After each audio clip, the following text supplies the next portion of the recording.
First of all, good evening, everyone. I hope everyone is doing safe. Today, the session is going to be really interesting. We are talking about business opportunities post COVID-19 and how COVID-19 has actually turned the businesses around. And today we have very interesting speaker. He's first of all, he's been my mentor since my startup days. I've been in touch with him for the past 5 years, and he's been guiding me in the right path. And to talk about Professor Raja Papu, he's a passionate director, educator, entrepreneur, researcher, and mentor with 15 plus years of experience. Currently, he is serving as a director for research at Geetham University. His areas of interest span from skill development, workforce management, healthcare management, and waste management. He is also well versed in the designing, delivering, and aligning of global business strategies. He received the prestigious John Flood Telecommunications Prize in 2005 and Ashton 50th Anniversary Scholarship Award in 2016. He was one of the shortlist judges in QS Reimagine Awards.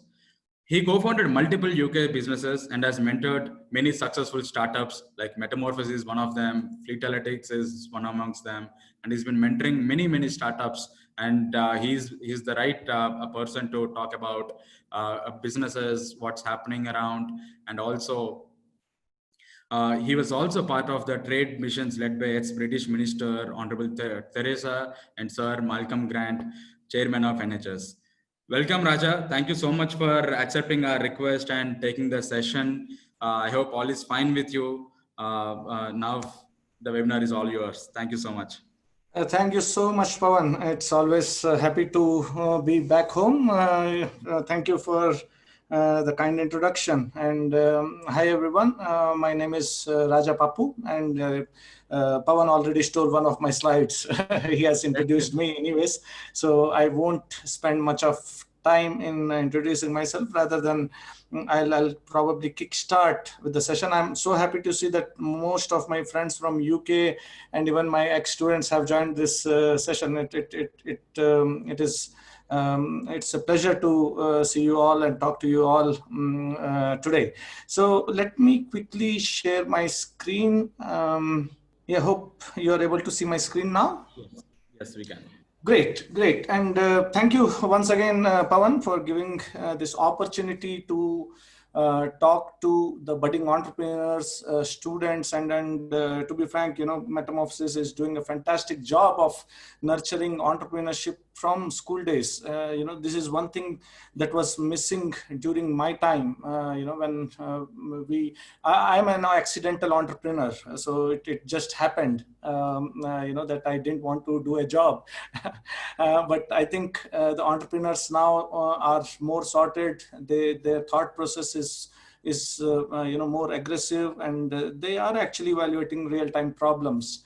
But yes, we are entering into a new normal, and this new normal has paved ways for a lot of opportunities also. We never thought that there will be so much aggression, and there will be so much speed in the innovation that is happening currently.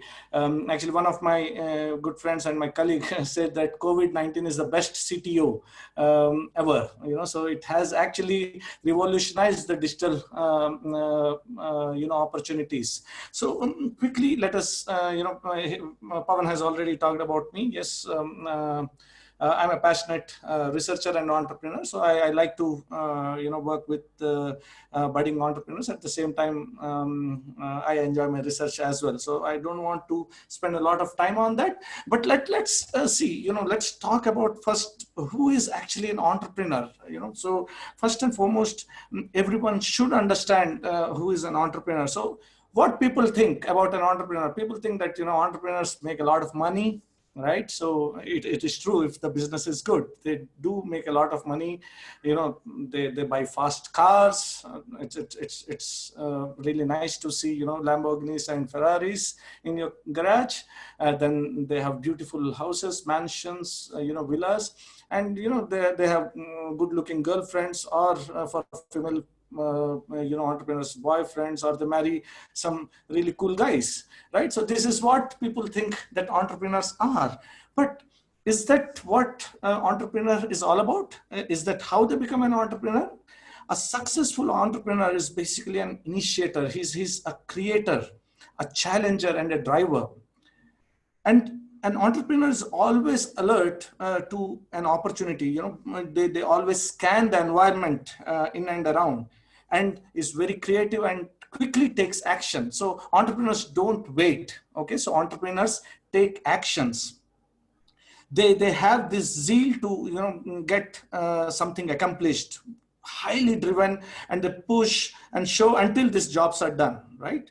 And they don't see hurdles. They always see opportunities all around them, and they only focus on success and learn through failures. This is one of the most important aspect of an entrepreneur. And as an entrepreneur, you should not be very emotional about your ideas. You need to fail fast, and if you are failing fast, that means you are improvising actually, right? And you need to be willing to fail also. You cannot be just emotional. And most of the startups bust because people are very emotional about their ideas. You need to know when to actually exit from that business. You need to know when you should stop spending your hard-earned money and putting your last dollars also into your business to ensure that you are actually running a sustainable business. Now, talking about entrepreneurs, right? So there is a good theory about entrepreneurs also. So there are two types of personalities in this world, type A and type B, right? So type A people are like Hrithik Roshan from the movie Laksh when he becomes an army officer, right? So they are very competitive, very aggressive. They want to achieve something, and they're not scared of the distance that they have to cover. And then you have type B people. Again, I'll refer to Hrithik Roshan's same movie. When he's going to college, he thinks that somebody is going to do it, and I don't have to waste a lot of time doing it. Very confused, right? They are relaxed, easygoing people. So entrepreneurs are type A people, so they are very, very aggressive, very, very competitive. And now let us look at the theory of entrepreneurship, right? So we now know who is an entrepreneur, but let us look what is entrepreneurship, right? So entrepreneurship is basically a process of vision, creating a change, and creation itself, right? It requires a lot of application of energy and passion towards the creation, and you need a lot of energy to implement new ideas and creative solutions also, right? So the willingness to take calculated risks and the ability to formulate an effective team and creative skill to get the needed resources, and actually the vision of recognizing an opportunity and see where other people are seeing a lot of chaos or contradictions, right? This is what is entrepreneurship, right? Entrepreneurship is all about bringing a change. Entrepreneurship is all about bringing an impact in the society, right? So there are many people who run social ventures, right? It is not necessary to run a social venture to bring in impact. You can just create impact with a profitable business also, right? So it's all about creating or bringing the change by recognizing the gap or the opportunity which others cannot see. Now let's talk about creativity, invention, innovation, the three typical characters of an entrepreneur, right? So creativity is basically the art of turning new and imaginative ideas into reality, right? And invention is about creating this creation of new ideas or concepts. But what entrepreneurs does is innovation. Basically, they turn these concepts into commercial success, right? So entrepreneurship is all about converting an idea into a sustainable business proposition, into an economic activity. Now, let's talk about the hot topic that the world is going through is COVID-19, right? So what has COVID-19 done to the world? So as on today, this is from Google News, there are 5.9 million cases, confirmed cases around the world. And there are 2.4 million people who have recovered, but look at the deaths. We have got 364,000 deaths. And the regions which have been impacted more are the Americas and the Europe. In the US and Europe has been severely affected.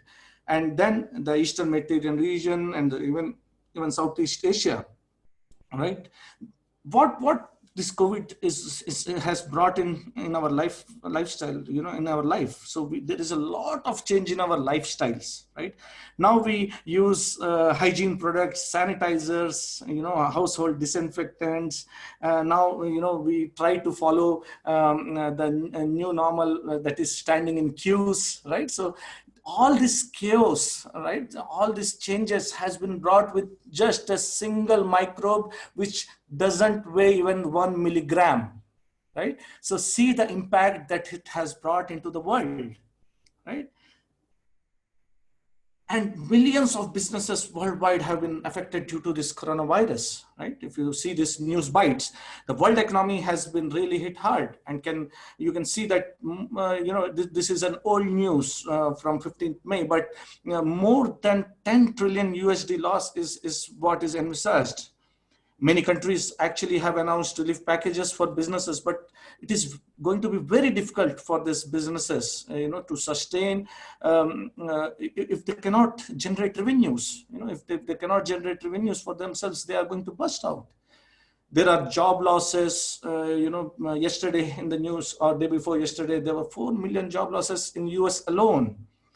And these job losses are at peak, in almost all the countries, although governments are trying to support through furlough schemes, but that is also going to end soon, right? So the government cannot invest until and unless they can generate income for themselves, right?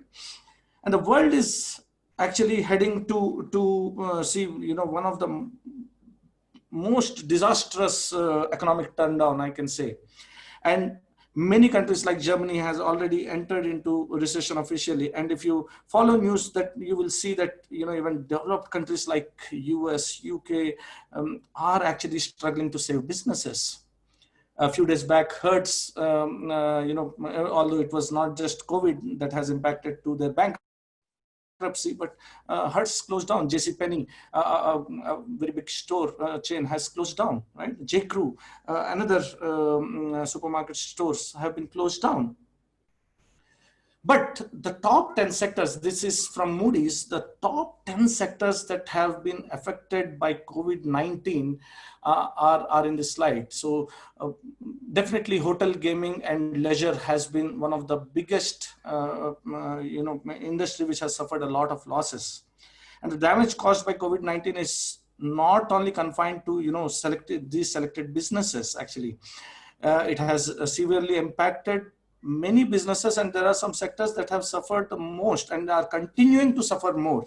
So for example, the transportation or even the aviation industry, it is one of the worst hit sectors, with both international and domestic flights cancelled on account of, lockdown. It has severely hit. Right, and the hospitality industry is followed by the aviation industry. There are no more holidays, no more business or leisure trips. Hotel bookings have been cancelled. Eateries have been closed.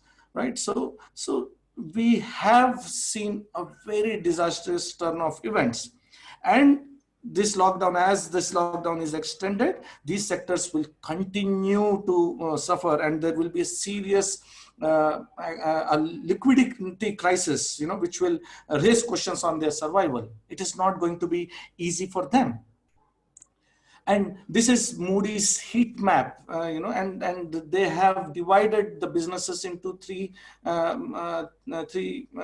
categories: the low exposure, moderate exposure, and high exposure. And see the high exposure categories, the businesses which have been severely impacted due to COVID-19, and see the low exposure categories and the moderate exposure categories. And this is where the innovation should be driven, and how you can convert the high exposure categories and bring them to moderate or low exposure is going to be a very big game changer going forward.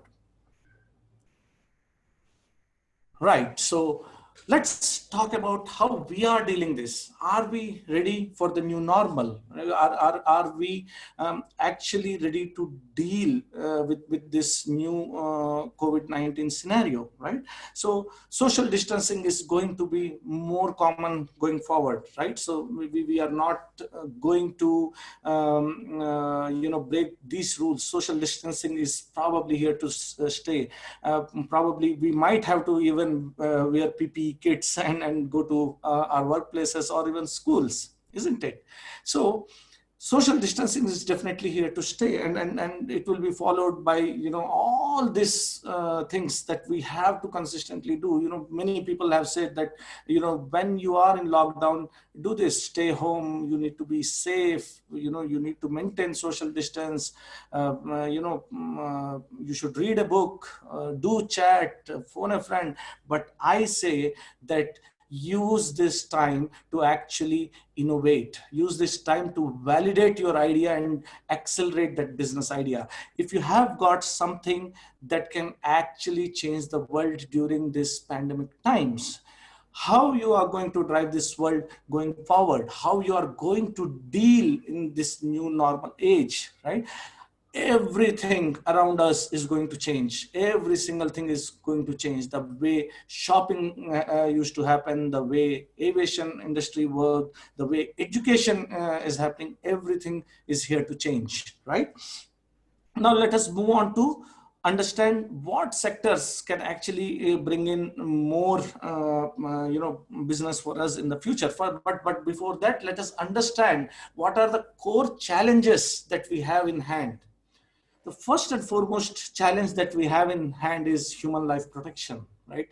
We need to make sure that we have invented a vaccine that can actually protect us from coronavirus. But it is not necessary that we are safe.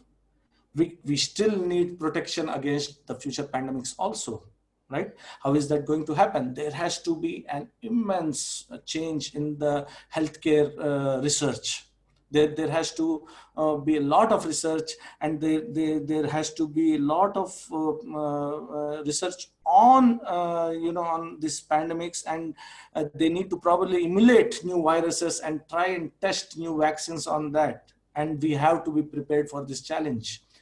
There was a news piece wherein actually Bill Gates told Donald Trump, the Honorable President of the US, that bio war or such virus war is going to be inevitable. Imagine that the world has gone through a war wherein there has not been a single gun which has fired a bullet, there has been no bombing, and still the entire world is fighting against that one small microbe, coronavirus, right? So we have we have to save humanity, we have to save mankind, and the only way that can happen is with rigorous research in healthcare sector. And then we need to ensure the businesses which are already existing, we need to ensure that they can continue doing business. They need to ensure, we need to ensure that they are sustainable also, right? Otherwise there will be severe job losses, and there will be a lot of cases of that will basically affect the mental health of people, right?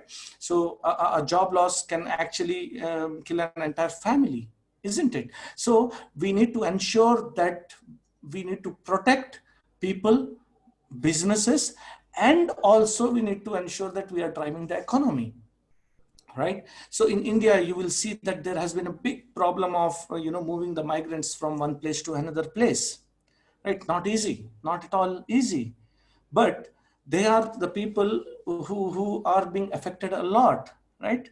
And the government was not able to innovate enough to protect them against this migration, right? So driving economy is key. How we are going to lead the life post 1st June, we don't know, right? So the lockdown ends tomorrow, but from 1st June onwards, we still are waiting for the guidelines from the government, how we are going to do the work, how the industry is going to work. Although each and every company has their own plan, but that is all temporary in nature, right? So business continuity is going to be a very big challenge going forward, and sustaining those businesses. Almost all the businesses have started, giving pink slips and taking off their employees, right? So these things need to change, and these are the biggest challenges which are ahead of us. You can say that these are the short-term challenges, but I'll say yes, these are short-term challenges with long-term effects, right? So let's look into the immediate opportunities. Here, probably we will discuss more about the sectors, and then you can actually dig down more deeper to find out opportunities in these areas. But I will talk about various sectors. And the first opportunity is corona vaccine. There has been a lot of investment, that is made, and already WHO has announced that the earliest we are going to get a working corona vaccine is going to be 2021. Even Bill Gates in his tweets already said that they have shortlisted some 5 or 6 different vaccines to be tested further, but it is going to take a lot of time. So for the scientists, for the researchers, corona vaccine is the thing at this point of time. So there are many research groups who are working on it, and there is a huge investment which is riding on it, right? But what for us, the people who are not researchers, who are not scientists, right?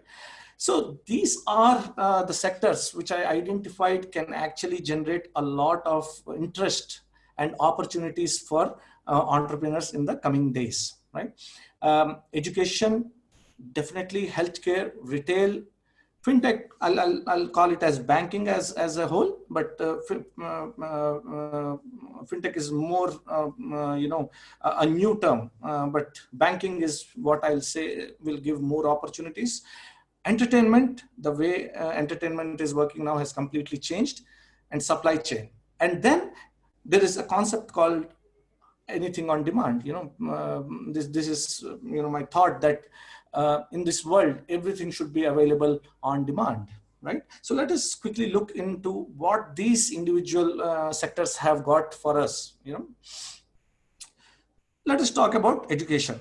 Okay, so about I think 60 or 62 million students across the globe actually have done curricular and assessment activities from home during the last few months.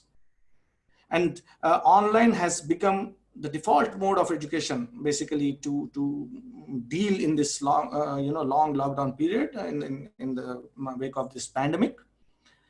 And in Geetham University also we delivered the entire sessions or the classroom sessions on digital tools and products like Coursera or edX or Udemy, who offers certificate courses or short courses, have gained more popularity during this time.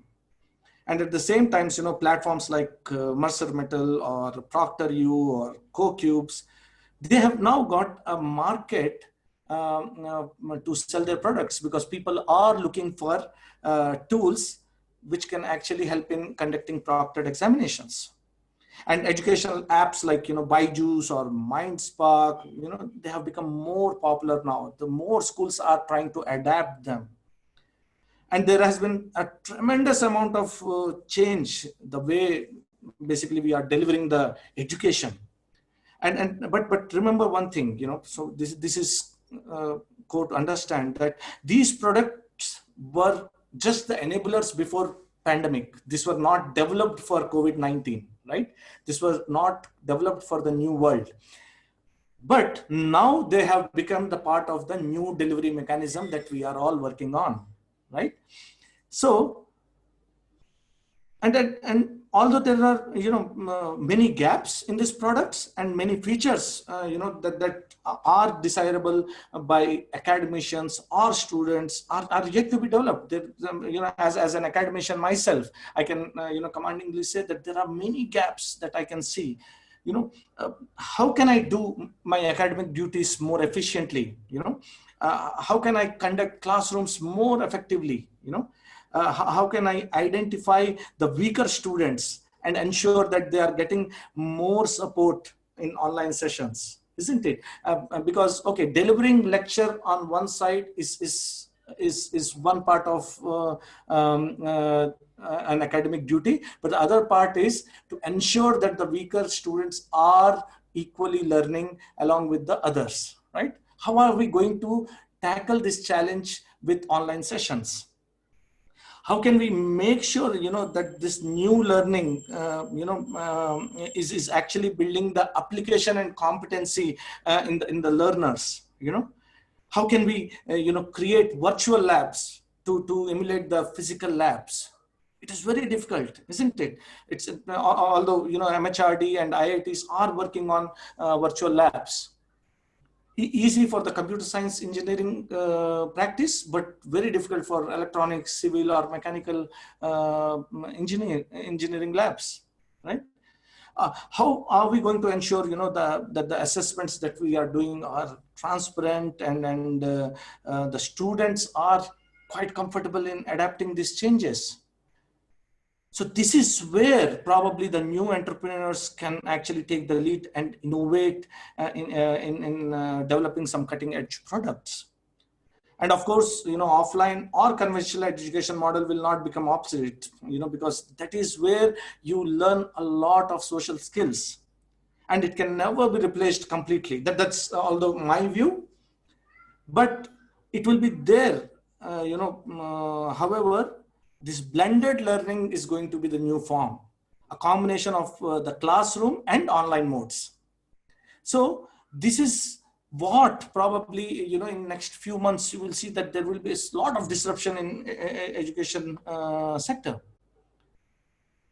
Coming to healthcare, this is one of the most impacted industry. The healthcare professionals worldwide are in a lot of stress and trauma, whilst they are taking care of patients worldwide. There have been numerous amount of deaths for healthcare professionals, right? But how can we make our healthcare system more robust? India has always averted, I'll speak in Indian context here, but India has always averted bringing in electronic medical records because of the sheer volume of patients that we deal in a single day. It is very difficult to create a record and maintain a record for each patient. Here the healthcare system itself needs to be revamped. So healthcare system is all about being accessible, being affordable, and maintaining that high standards of quality, right? So going forward, you will see that there will be a lot of change and a lot of tools which will enable the healthcare system. Telemedicine is going to revisit India soon. In 2014 Accenture report, they predicted that telemedicine is the only way we can deliver our healthcare services to the remotest of the villages in India. How we are going to give the best of the healthcare to the remotest of the villages in India? That's a question, right? It is still an unsolved problem. Can we do or enable more self-health management tools, or can we bring in more self-health management tools? Can we actually create more point of care diagnostics? Can we create self-help platforms, right? Will India be able to implement electronic health records and analytics? This is one question that is unsolved for ages. Fitness and wellness will have a new face altogether. So ambulances, on demand, and doctor and nurses on demand. All this will see their flight now. Because healthcare consultation is also going to take a new turn altogether. Yes, there are some regulatory challenges. There are some challenges from the government, in implementing this straight away. But we need to find out a way of implementing these new changes. Artificial intelligence and machine learning are going to play a key role in this. I strongly suggest you should go and search for an app called Babylon, which has been implemented long back in UK, which helps a patient to do a self-diagnosis. And it can actually tell the patient whether they have to visit the hospital, or they can actually take some home remedy, or a remedy from pharmacy to take care of themselves. So the things are changing. India is, working towards bringing in new changes, like, the Practo is there. Then I have seen Pharma Easy. But yes, there is a lot of gap which definitely needs to be worked on, right? Now let's talk about retail. Retail has been always, most of the retail activities have always been more physical in nature, right? But COVID, as I said, is probably the latest catalyst for enabling this digital transformation in almost all the sectors. And retail can no longer, be deferred as well.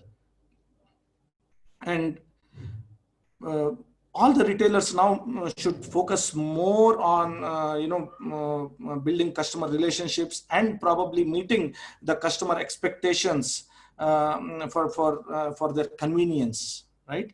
And this definitely requires a new, truly strong commerce model that maximizes all aspects of this retailer's ecosystem. And when we are talking about the retailers ecosystem, then we have an opportunity to streamline all the activities, starting from redefining the way physical shops work, to enabling the workforce that they have got, and to ensure that they are enhancing the service and experience of the customer. There are many companies, there are many companies which are already doing that, right? But still there is a wide gap, right? You can name apps like Big Basket, which are already into retail. But fashion retail is one thing, and that has lots of gaps. You have Myntra, of course, but Myntra doesn't solve all the problems, right? So you don't have high-end fashion retail. You will say Tatas have launched one product called Click. But no, that is also not the perfect solution. That's a high-end retail, but still there's a huge gap in the high-end retail market as well, right? So identifying and enhancing the customer experience is one key thing that we definitely need to look into retail sectors, right? Now let's move to banking, right? So, in India, the first digital push was given in 2017 when the demonetization was announced, right? Was it 2017 or 2016? Yeah, it was 2016, November 8th, right? So that is when the first digital, digitization or digitalization push was given to banking. The way the payments were worked, we were a cash operating country. We moved to digitization, but still there's a lot of gap in that space, right? Already in countries like UK, app-based banks have gained immense popularity. You should look at banks like Revolut, Monzo, Tide. These banks actually have disrupted the entire banking industry, right? So they don't have a physical premises or cumbersome banking processes. What they have done is they have leveraged the technology to its best to enable the activities starting from opening an account to applying for credit completely online. And these banks have gained a lot of popularity in the last few years. Now you don't have to walk in out of your home to open a bank account. You can actually upload a government issued ID card, and they scan it, and through their user verification process, they can actually verify whether you are a valid user or not. And then the bank account is open as an app, and you operate it in the app itself. These are fantastic apps, and the world is actually looking forward for such changes, right? And the payment gateways, UPI is one of the things that India has brought into businesses, and that has been the game changer. Now transferring money or paying to a business has become so easy, right? But still, there are things that can be done here. And as I said, that app-based banks, although Airtel and Paytm have got that, but they are not full-fledged banks, right? So they are very complex. They are doing too many things, but a focused bank will always have customers in India, right? One of my favorite sectors, entertainment, right? So what has basically there was a Times of India article which says that there has been almost 2 lakh crore rupees losses for the entertainment sector, because the shootings have been halted, the films have been postponed. This Eid, we didn't celebrate any Salman Khan movie, so that was a normal practice for us, right? And the ad campaigns have been called off. There are no new series or web series that is being directed now, right? The events have been cancelled. No weddings. All the weddings will have only not more than 50 people. So entertainment, media and entertainment industry has been hit severely, right? From content creation through distribution, monetization, these media and entertainment companies now are going to, increase their dependency on technology a lot to create, cost efficiency and, bringing revenue enhancement opportunities, So this over the top, the OTT platforms are the new future. Most of the movies, which are getting delayed to be showcased into theaters are now coming on OTT platforms, right? And these have been actually attracting new consumers, and they have been expanding to basically new locations and demographics, right? So previously, see where the movie started, from physical reels to digital, content to satellite, distribution. So things have changed quite radically, and now these OTT platforms have become the in thing, right? And this virus outbreak actually will magnify this already apparent shift from this digital services or digital devices viewing to large screen TVs, because of the content that is being provided over this FTTH, right? So this is actually going to create a lot of opportunities in entertainment, right? So there are many players in India. I can count, like Amazon Prime is there. Then you have got Netflix. Then you have got View.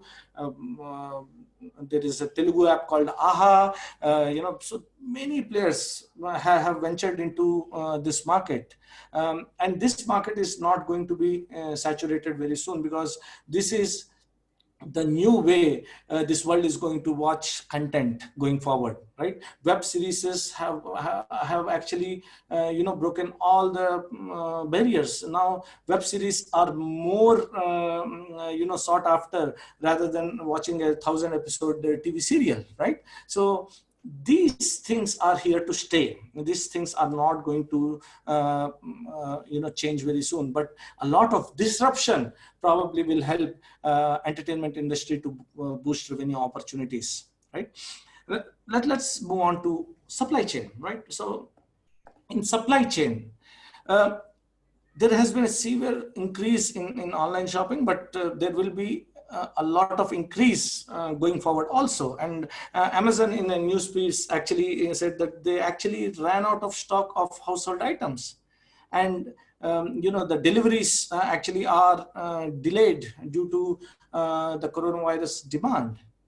And online businesses are, now even in India, they are enabling and empowering this contactless deliveries, and they are shifting to a new normal, right? And now shifting these to an online marketplace for all the businesses, I'm saying, to shifting to a marketplace wherein you are enabling contactless deliveries and seamless customer experience. Then moving to this marketplaces is going to actually save a lot of resources, and it will ensure that your customers are actually happy, right? And there is a lot of scope in working in pickup and delivery area, or the grocery delivery space.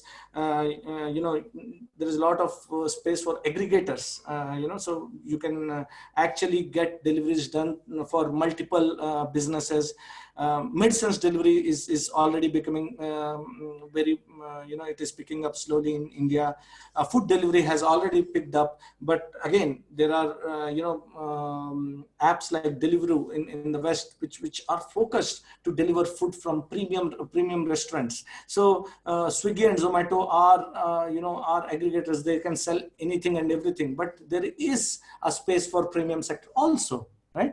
And building an efficient supply chain system is probably the need of the hour. And the innovators need to actually focus on how efficiently and effectively this supply chain is going to be managed, so that the demand is met on time, without affecting the overall cost of that they are going to incur to both business and even the customer, right? So this is where the supply chain is going to create a lot of opportunities.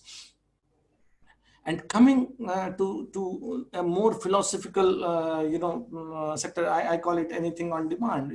So I'm trying to work in this space, but this is a term I think will find a lot of weightage in the coming years. So this is a new world, and at the moment, no one knows where we are heading, right?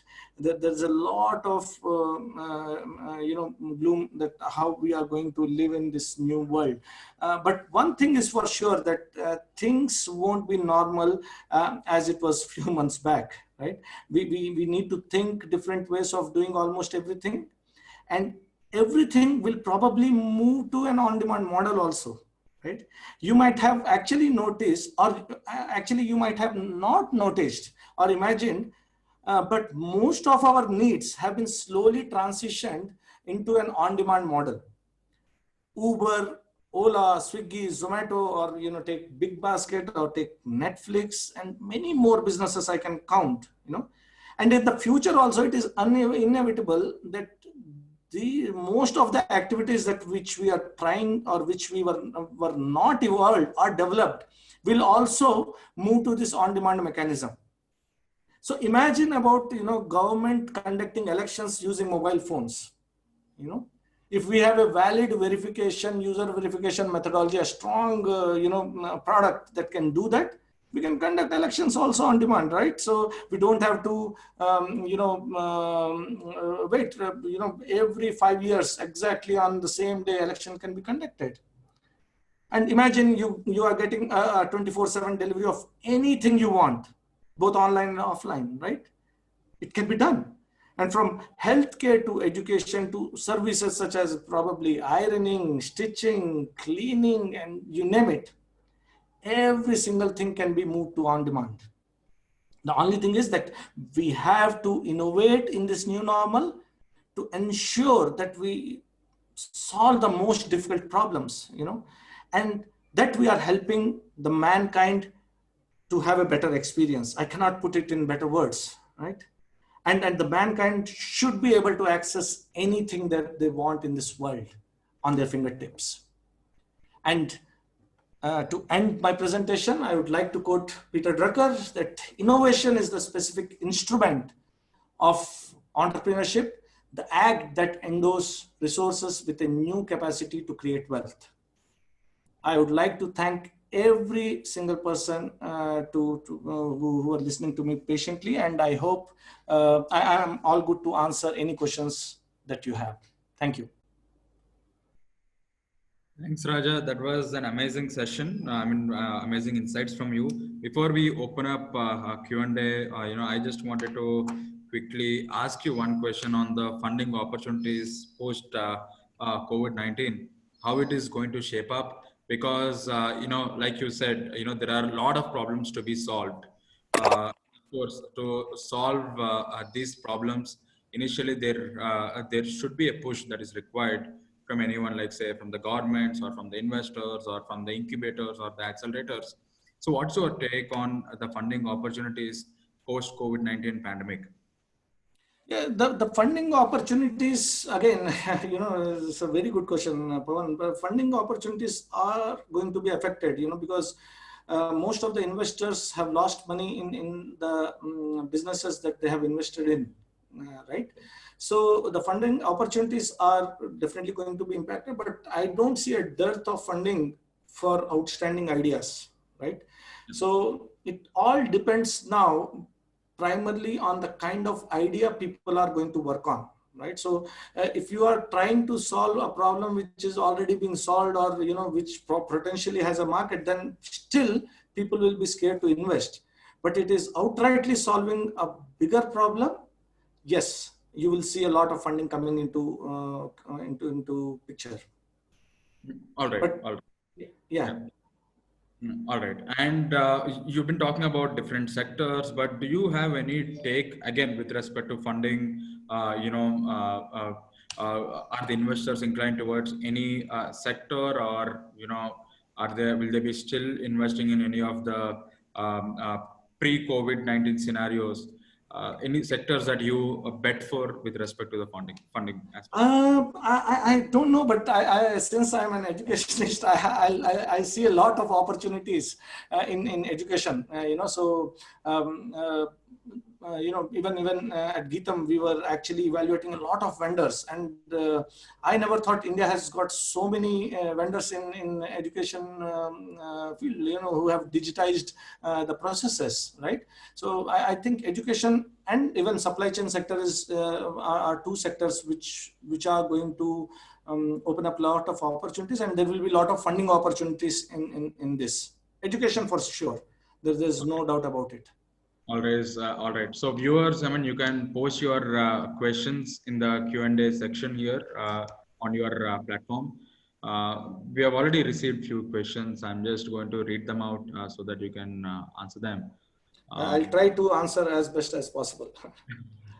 I cannot say that I know everything, but I'll definitely try to do the job. All right. So there is one question from M. Shrutika Naidu. He's asking, how do you think you can convince an AI programmer like me to set up into entrepreneurship or to become an entrepreneur?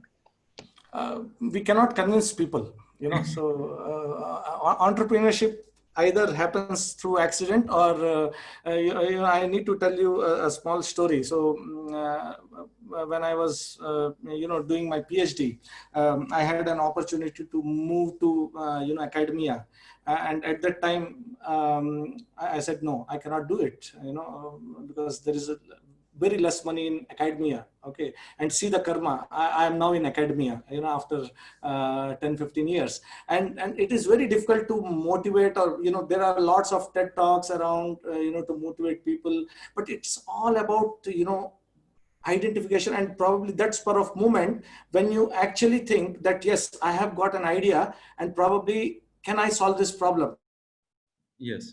So that confidence, as I said, type A, type B personalities, right? So if you are a type A personality, you definitely will take up the challenge and try to innovate, right?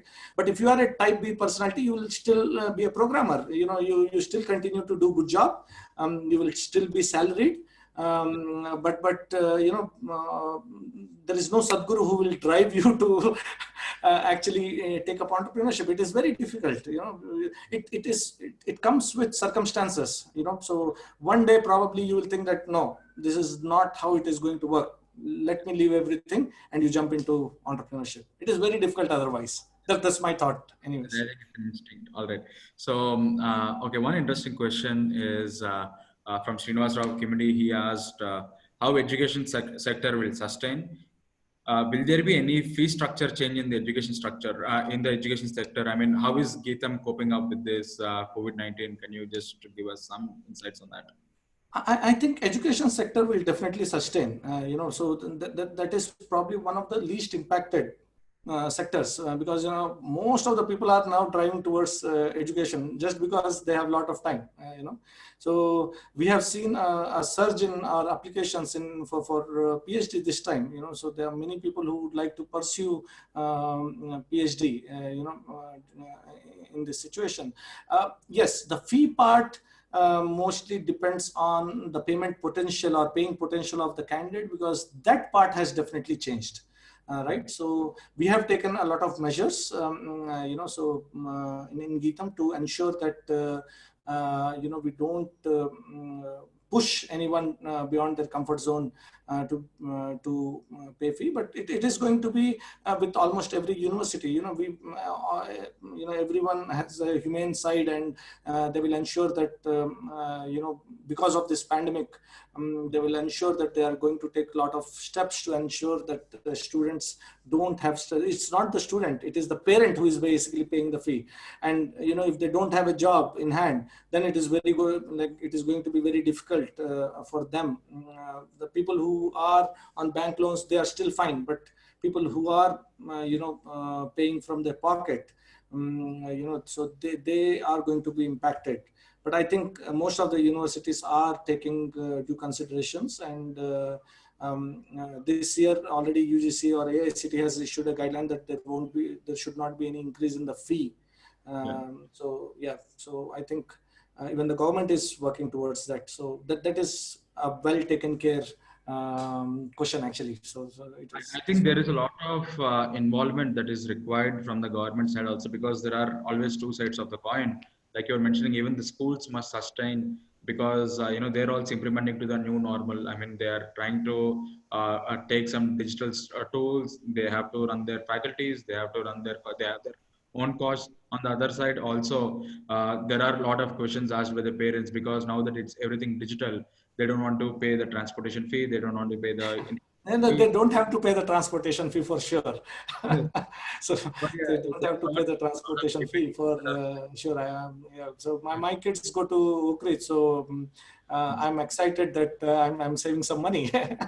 But the difficulty is for school children, managing online classes is not easy. So and especially with kids who have learning problems. So. Online classes are very difficult, but this is the opportunity. How you are going to ensure that a kid with learning difficulty can Yeah, still get the best of education online. So this is what is innovation. right, right. Yeah. And there is one question from our student from Metamora School of Entrepreneurship, Mr. Josh. He has asked, Sir, as you said, there will be opportunities in entertainment. I feel that the entertainment industry, such as theaters, will suffer loss as people won't be coming in large numbers to watch movies, and online movie releases will relatively less capital. I mean, they will gain less capital. So why will people want to get into industry which is already suffering losses? Why do you see that there is an opportunity there in the entertainment industry? Yes. A very, very good question. So, yes, this is where the innovation is, right? So, when nobody thought that, a camera will eventually come into a mobile phone, right? So, people thought that a camera with a reel is pretty good. It can take 36 pics, and you go get it developed. And then suddenly the world changed. Now you have digital cameras. Kodak is the best example that we normally teach in the entrepreneurship sessions, that they didn't see the trouble coming in, right?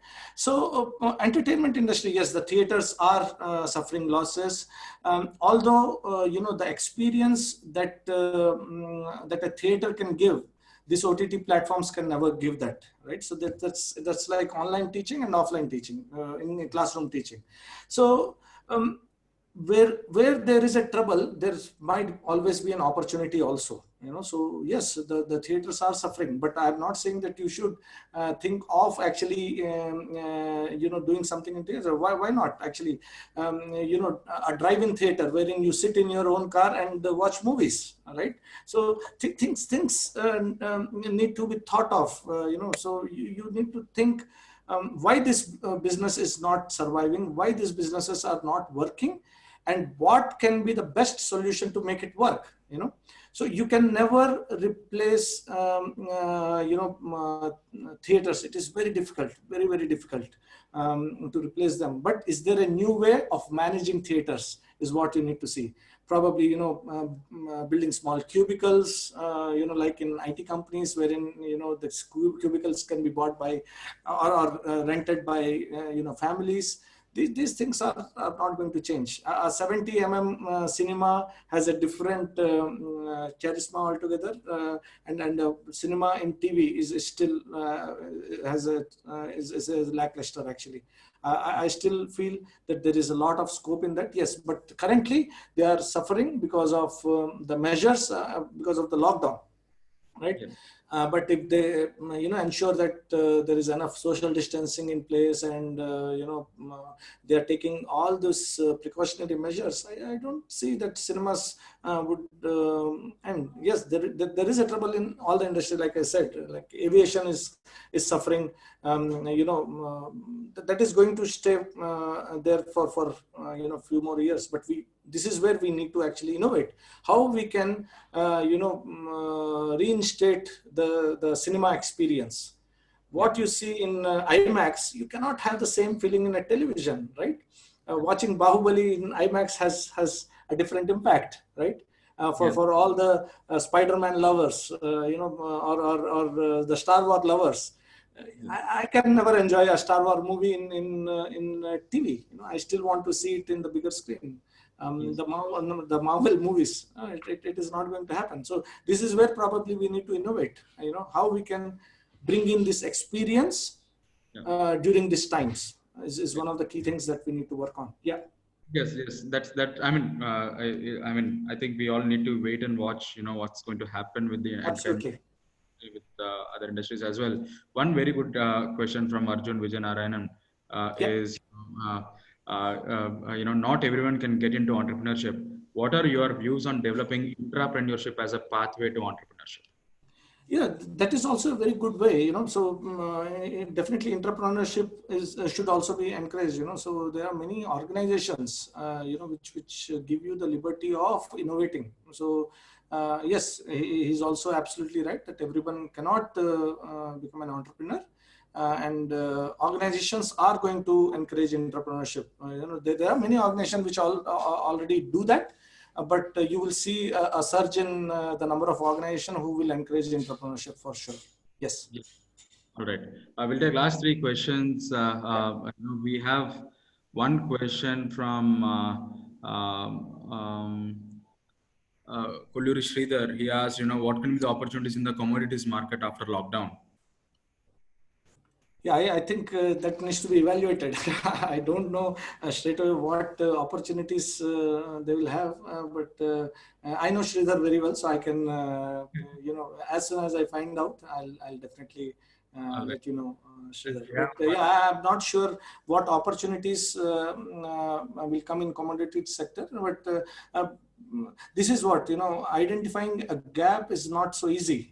People think that they have identified gap, but there might be already an existing solution somewhere. Out of probably 200-300 ideas that I get, only one or two are actually good. Rest everything is scrap. As soon as I start doing validation of my idea, I find out that okay, there are many people who are already doing that. So it's something that needs to be well researched. So I don't have a specific answer for this. Yeah, we have one question from our mentor, Srinivas Mantha is asking, assuming a vaccine insight in a year, would the tendency not be to go back to what was being done before, especially private education? Do you think we'll get back to the normal We education? never know, so thank you, Srinivas Garu. He's a good friend. So it's good to see him asking a question. Actually, yes, the world can go back to normalcy if the vaccine is developed, but there will always be a threat now. That what will happen if another pandemic hits the world. So people are investing in this new normalcy, and they want to make the processes more lean and efficient. So yesterday you might have heard that TCS said that by 2024, only 25% of people will work from offices, rest all will work from home. Twitter already said that everybody can work from home. So they are actually finding out ways to make everything sustainable. And the same thing probably will happen in education also. As I already said that in my presentation, that education is one area wherein probably we cannot shift entirely to online platform. It is not going to happen. But yes, there will be, with restrictions, we can always go back to schools. We can always start in a small size classrooms, where the class size, the number of students who are attending probably will be less. But these norms are going to stay for long, maintaining. We will not have like 100 student class anymore. Probably it will be 20-30 students classes, but that will generate new infrastructure requirements, that will generate a lot of other things that needs to be done. And we need to measure, what is the most effective way of delivering teaching, whether through online or offline, and accordingly, institutions need to take a call basically. Yes, and we have one question from Mr. Ramkumar on Facebook. He's asked whether Indian children who are below poverty line but clever in education cannot put digital education on their own cost. So, do you think, if government is taking steps in that aspect to improve digital No, education yeah, in the rural? most of the schools, I don't know whether you are aware or not, but government actually has done a lot of work on e-education actually. So many schools have been actually, I've seen this in Delhi, that most of the government schools are now digitally enabled, right? So there has been a lot of work in schools in Karnataka, and there are many places in Maharashtra also, wherein government has taken a lot of measures in developing, the schools by enabling e-education. So I think digitization is happening. Below poverty line, I'm not sure how we are going to tackle that problem. But if they are school-going children, then definitely I can assure you that government is going to work on this. This is one of the high priorities in the government agenda, to make sure that they are enabling the remotest of the government schools with digital education. So that is definitely going to happen. I'm pretty sure. In Delhi, they have done a wonderful job actually. Delhi, they are far ahead than probably other states, but they have done a very, very good job. In fact, a lot of CSR activities are also being initiated to introduce e-learnings. Exactly. So industry, this is where probably, I think industry, academia, everyone will come together, going forward to solve these problems. It is not going to be that, there will be only one sector or one machinery which will actually work on a specific sector. It is going to be a lot better, going forward. And I think there will be a lot of investments also, which will ride on this. And this is where probably the social entrepreneurship part kicks in. How you can enable villages, how you can ensure that the remotest of the villages are getting digital resources. So, Yes. Yeah. And if you see the inner side of this pandemic, I think it has given opportunities to many sectors, like say social entrepreneurship that you've been mentioning. In fact, Yeah. the other side also, I think we're also coping up with this new normalcy, like you've been mentioning, and I think a lot of innovations are already, they've started coming in. And one question from our, again, MSc student Vishnu, is Yeah. again talking about funding though, but he has got other different version of his query is, after the drastic fall of economy, will the investor be interested to invest in a physical product based idea or venture, although it has more potential than a software product based idea? Or It all depends, right? You cannot make a digital soap, isn't it? So, so a product has got its own charm, but it is very difficult to answer such questions because you don't know what kind of product you have. If you have a path-breaking product, why not? Investors they see why do people invest? To make more money, right? So if the idea is good, if the idea is sustainable, why not? You will always find investor to invest in business if the idea is really good. Don't go to SoftBank; they suffered huge losses. But yes, other than that, there are many investors who will probably investing money And another in good student ideas. from Metamorphosis School of Entrepreneurship, Mahak, she asked, how about tourism or travel companies?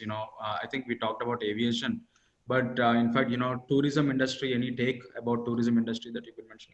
Yeah, tourism industry has got a lot of impact now. So although countries like Greece have announced that, or in Cyprus they have announced that if that they are going to open it up for tourists, and if they contract to COVID-19, they will be taken care of, and their entire trip will be free.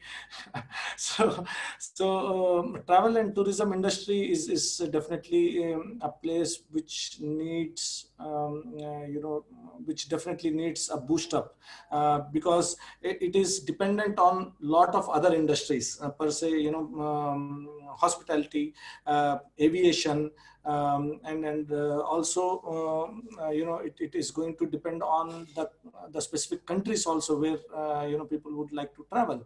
So things are at this point of time very hazy. We don't know what is going to happen. Probably if Trump's become crazy and he says that no tourists in America, he can announce it, right? So travel and tourism industry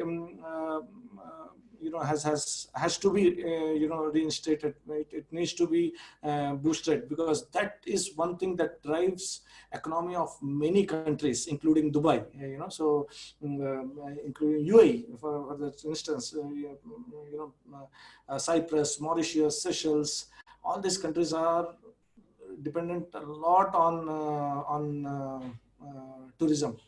So including India, or even France, France, which attracts most of the tourists per year.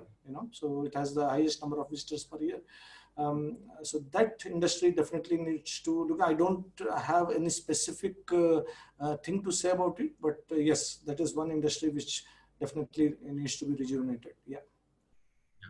Arjun has asked, are Shark Tank like programs developing in India? I mean, to answer that, yes. I mean, Metamorphosis itself, we are coming up with our own OTT platform to, similar to Shark Tank, we have a product called Global Schoolpreneur Summit, where Raja is one of the jury members. So we are actually releasing all of those in the OTT platforms. Yes. Metamorphosis itself is developing such kind of programs. And one last question from, again, our Metamorphosis School of Entrepreneurship student, Manya, has asked, sir, if there is an exponential rise in cases around the world, what changes do you think will remain permanent in the economy? Good question. Right. Just to give you a good news that we have not hit the, like, we will definitely, going to be impacted till mid of June. We have not hit the peak till now, in India at least, right? And yes, there are going to be a lot of challenges for economy, but if businesses are not brought in, then the biggest difficulty is how we are going to ensure that there are no job losses, right? So driving revenue is one of the key things that needs to be done at this point of time. And economic challenges, okay, government is trying to pump in a lot of money. Almost all the governments are trying to do that, but that cannot sustain any business beyond a certain period of time, right? It definitely needs to have some kind of economic activity to ensure the businesses are running. And I think now the government is relaxing phase wise sectors that cannot contribute towards COVID, although nobody can say that with 100% guarantee, but still there is going to be a lot of change because of the pandemic. And the kind of regulations that the government is going to bring in is also something that will drive the businesses. So economic impact is here to stay for a few more months. We don't know which country is going to get into recession, because businesses are not running. That's the prime problem. I am scared to open the newspaper every day. I don't want to see any companies which are actually busting out because they were unable to run. Virgin Atlantic, for instance, in Australia. So they have to now sell the business. Although Indigo is trying to buy that. I don't know whether that deal has gone through or not. But every day is so scary for me, to see if there is some business which is going to bust out today. So the economic impact is definitely here to stay, for a few more months. But I think once the economic activity resumes, now the consumer behavior will also change. Now you will reevaluate every damn thing that you have done till now, right? So the products that you are selling, everything is going to change, right? So this is again going to create a lot of opportunities. So this is why I'm saying that creating opportunities in even dead industries is going to happen. So I think, yes, for next few months, keep your eyes and ears open. You are going to hear some more, bad news going forward. It is not easy to bail out each and every business. Yes. All right. Thank you so much for the questions, viewers. And Raja, I think it was an amazing session. Thank you so much for your insights. I think anything on demand is something that we have learned new today, and we have understood there are a lot of opportunities. There is still a room for innovation. If at all we currently understand, what are the problems that each sector is facing. Thank you so much for your time, Raja. I think pleasure is all mine. It was good to come back to home. So we are going to share the recorded session of today's recorded session to all the viewers that have attended today. And thank you so much, guys, for joining the session. Just to talk about the next week's episode, again, next Saturday, every Saturday, like we promised, we have webisode series. Next episode, we're going to talk about 21st century leadership skills. By Mr. Nitin Jaiswal. He's one of the senior executive from the financial technology industry from Singapore. He's working with very reputed firm called Bloomberg, and he's going to talk about 21st century leadership skills. Again on Saturday at 6 p.m. We are all let's all catch up again on the next Saturday. And again, just to give you a quick updates to all the students, guys. So like you all are aware, we have launched our Metamorphosis School of Entrepreneurship. The phase 2 applications have begun now. Before June 15th, you can apply for this virtual school. If at all, you haven't applied yet, apply. And then we've already talked about how to write your SOPs, personal interviews. Already the phase 2 admissions have begun. Good luck with that. Thank you so much, everyone. Thank you so much for joining the session. Metamorphosis tries to come up with more innovative, topics, and we are going to introduce as many new topics as possible. And every Saturday, stay tuned. Thank you so much for joining the session. Take care. Stay safe, and keep doing the good work, Pawan and team. And all the very best to all the budding entrepreneurs. So please keep in touch. Thank you so much. Thank you. Thank you so much. Thank you. Bye. Bye.